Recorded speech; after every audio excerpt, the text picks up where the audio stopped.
Hey everybody, my name's Gavin. I've been a guitar tech for over 10 years now, and I want to show you guys what kind of gear I bring along with me when I go on tour.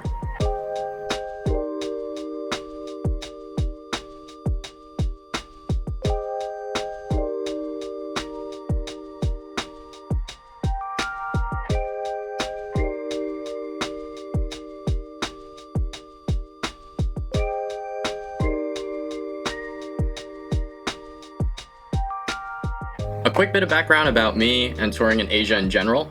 I run a repair shop in Hong Kong called Nameless Guitars, and over the years I've worked for quite a few pop artists based in Asia, and the one I'm most well known for is Khalil Fong, or Fong Dai Tong. I've been working with him since 2012, so it's been quite a while. Over the years his gear has actually changed quite a lot. We used to run a fully analog rig when I first started working with him. Then I think it was back in 2016 we actually changed to running a Fractal Audio AX8 system. So we're going to be taking a quick look at that today. And another thing to sort of keep in mind about touring in Asia in general is that whenever we do have a tour date, we almost have to always fly to the destination. So it's one thing to keep in mind when checking out the gear, because we need to make sure that everything is sort of check-inable on a flight and nothing sort of exceeds the weight limit. So a lot of the gear choices are really tailored more for being lightweight enough while still being performant enough and reliable enough to take on the road with us.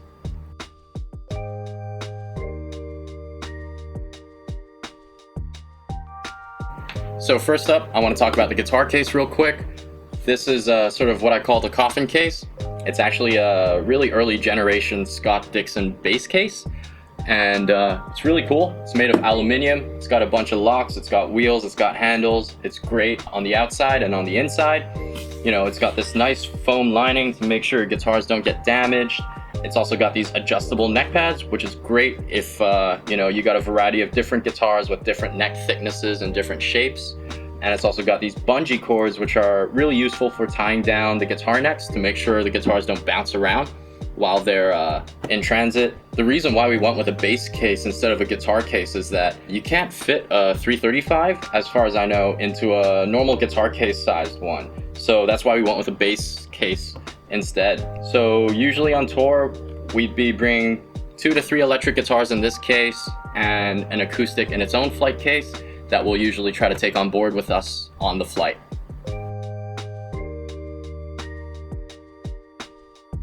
So if you guys are fans of Khalil, you'll probably know that he's got his own sort of custom-made Strats that he's played over the years. His most recent one has, you know, his own logo on the fretboard and everything. I don't have that guitar on hand with me today, but what I do have is one of the prototypes, and that is this guy over here. So this is a black and gold Strat, and it's called Grits. I don't really remember how we came up with that name, but yeah, this is Grits, which is pretty much a black Strat with gold hardware, gold knobs, gold everything. I think even the fret wire is actually slightly tinted gold. He really loves that color scheme, and it sort of matched the tour we were on at the time when we put this together for him. And it's pretty much just a normal Strat that's actually slightly undersized, so the body is a little smaller than a normal Strat, and the neck is actually also a little shorter than a normal Strat as well. It's got a Gibson scale length, so it makes it a little easier to play as well. And it's also got 24 frets. It's also got a bunch of locking tuners on the headstock, standard maple with ebony on the fretboard. And as far as the electronics go, it's pretty straightforward too. We've got a set of custom-made pickups from Lindy Fralin. We've got standard 5-way Strat wiring over here, master volume, master tone. And on the back, we've actually got the Illich Electronics noise canceling backplate. Super useful whenever you're running single coils on stage, because when you're on stage, especially like the artist is on center stage, you've got a lot of spotlights around you, you've got a lot of floor lighting around you, you've got, you know, lyric prompters around, just a bunch of stuff that creates noise on a stage environment. So this guy helps a lot in getting rid of most of it. It's not perfect, but it does a pretty good job, and it makes my job easier as well to make him sound half decent. But yeah, this is Grits, and yeah, on to the next one.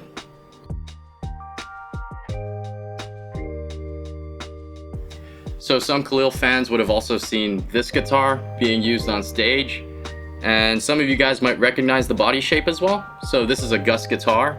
It is made in the UK, I believe, and it's made by the same builder who made some of Prince's custom-made guitars. And it is pretty cool.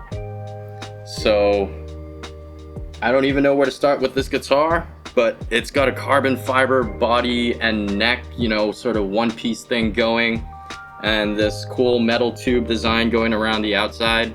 And of course, it's in black and gold as well. It's got some really unique hardware, and it feels really cool to play, but it's not the easiest to play on stage because the neck can actually get quite sticky.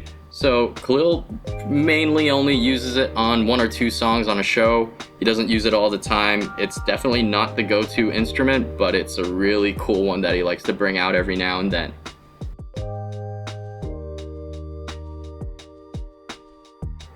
So as far as all the other gear goes, pretty much everything else that we bring on tour has to fit in a flight case like this. This is just an HPRC case, which is pretty much just a fancier version of a Pelican. Let's get to it. So starting on the top right, we've got a couple cloths and a brush, spare whammy bar. He rarely ever uses the whammy bar or the tremolo arm, so that usually just lives there pretty permanently. But as far as the cloths and the brush, it's just to make sure that the guitars look nice by the time the artist takes them on stage. You know, when the spotlights are on, pretty much every little fingerprint shows up, so we try to get rid of most of them so at least it looks nice for photos and for videos that are going to be taken of the artist on stage. We've also got this nifty little switch over here to control the LED strips up top. These LED strips are pretty much just USB powered, and they've got a layer of orange tape or yellow tape on top of them just to make sure that they don't blind anybody backstage. And then next on down, we've got a bunch of spare strings over here. We pretty much exclusively use elixirs on tour just because Asia is so humid. The coated strings last a lot longer. It'll also mean that your tone is consistent between shows or even between rehearsal on stage and actual showtime. And we pretty much exclusively use nano webs, and it would be 10 to 46 for the electrics and 11 to 52 for the acoustics, phosphor bronze, and they sound fantastic. Right next to that, we just got a battery tester and a bunch of plug adapters, because when you're traveling around the world, you never really know what you're gonna get or what sort of different plug sockets are available in that country, so it's nice to have a couple of them on hand. So coming back up top, we've got a couple pockets over here. Usually I keep stationery in this pocket, some Sharpies, some highlighters, some pens. Pens are pretty important. I always have a bunch of spare pens because band members will almost never bring stationery along with them, and sometimes they'll need to make last minute notes, and it's a good idea to have some pens along, because if you give them to a band member, don't ever expect to get it back. And up in this pocket, we've got a couple of padlocks in here just to lock this case up whenever we check it in for a flight. And we've also got some earplugs, and these are actually really useful for a guitar tech to have on hand. It's usually not for us, actually. It's more for whenever we have guests or friends of the band or the artist hanging around backstage. They're probably not used to the volumes that, you know, that go on stage, and they don't have any hearing protection like the rest of the crew usually has in-ears. They don't have any of that, and it might be quite deafening, so it's a good idea to have some earplugs so you can give those guys a helping hand when they need it. And then down here, where there's this blank space, is actually where a computer used to sit. It no longer sits there anymore, since the last time I've been on tour with Khalil was back in 2019. It's pretty much a backup computer for running AX8, which is sort of the editing software for the Fractal AX8. I generally prefer to make changes to the presets and all of that from a computer, just because it's so much easier to navigate than trying to do it on the machine itself. So yeah, this is a backup just in case the laptop that I usually run sort of farts out or just for some reason doesn't work. And now moving on to the bottom half of the case, let's sort of start from the top left corner. The top left corner is where I keep a couple of power banks. I usually run these guys over here from OmniCharge. They have a lot of capacity. They can output a lot of different voltages. They can even output mains voltage should the need ever arise. Luckily, I've never had to use that, but it is comforting to know that if I had to run the AX8 on battery power, that is possible too, albeit maybe for just a short amount of time. But yeah, we usually use these battery banks to power everything, including the backup PC on the case. And we've also got a bunch of other chargers, USB chargers, and other, miscellaneous power cords. A little further down, this is usually where I keep this wah pedal or expression pedal. This gets hooked up to the AX8. It runs on an XLR, and it effectively runs the wah block on the AX8, so that'll give you the wah effect. And the reason why we use an XLR instead of what would normally be TRS is because we have to travel with all of this gear. It's a lot easier if we don't have to bring that many cables along with us. And long TRS cables are generally harder to find, because how we usually have the gear set up is that the AX8 is actually with me backstage, where the artist or Khalil pretty much only has a wah pedal on stage if he needs it for that song. So he doesn't control any of the effects. I take care of all of that for him. It sort of lightens the load for him so he can focus on his performance. So we need to run a really long cable from backstage all the way to center stage. It's far easier to find long XLR cables from the audio companies that we work with. They're far more likely to have them. And the great thing with XLRs is that they're easy to extend as well if you don't have a long enough cable. So that's why we run XLR instead of TRS. And we've also got, a bunch of little sort of just multi-purpose little actuator foot switches. These guys will hook up to the Fractal AX8 as well, and we'll program them to do whatever needs to be done depending on the situation. Sometimes these will be a mute switch, sometimes there'll be a switch to activate the wah pedal, sometimes there'll be a switch to change presets, whatever we need it to be.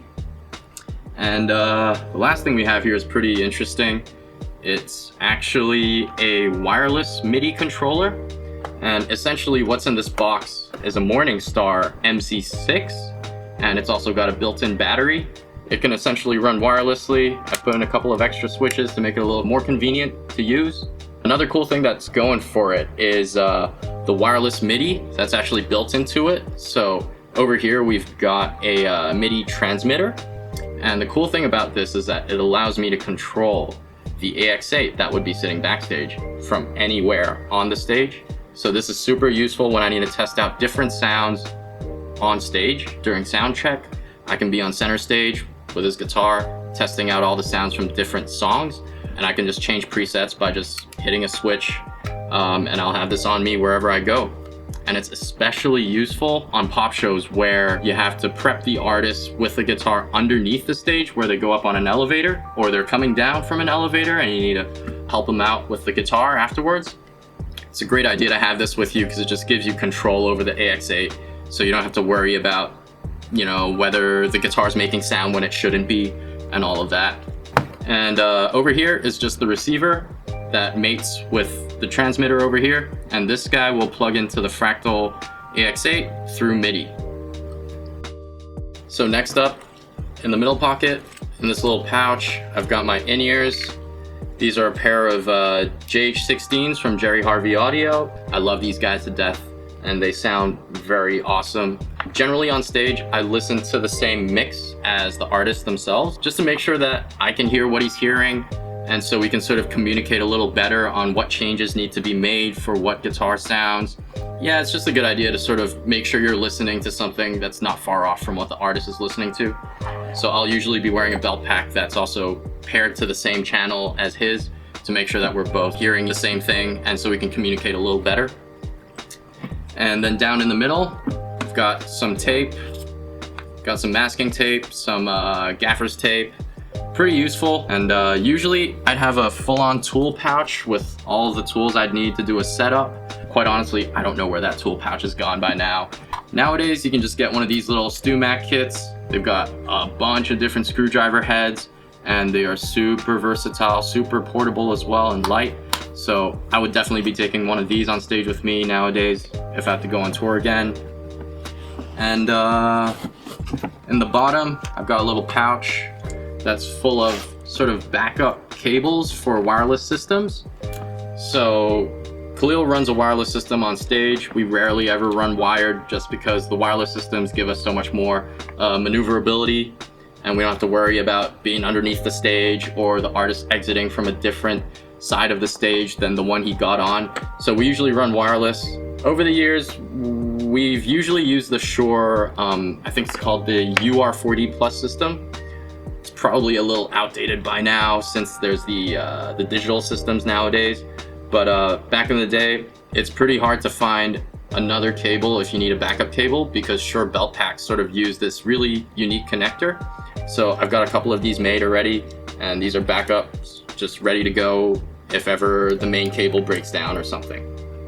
And then further down here, I've also got just a bunch of little organizer boxes full of just random knickknacks. This one's just full of various batteries, AA's, AAA's for belt packs, 9 volts, small coin cells, and just a bunch of little DC power cables as well, just in case the need arises.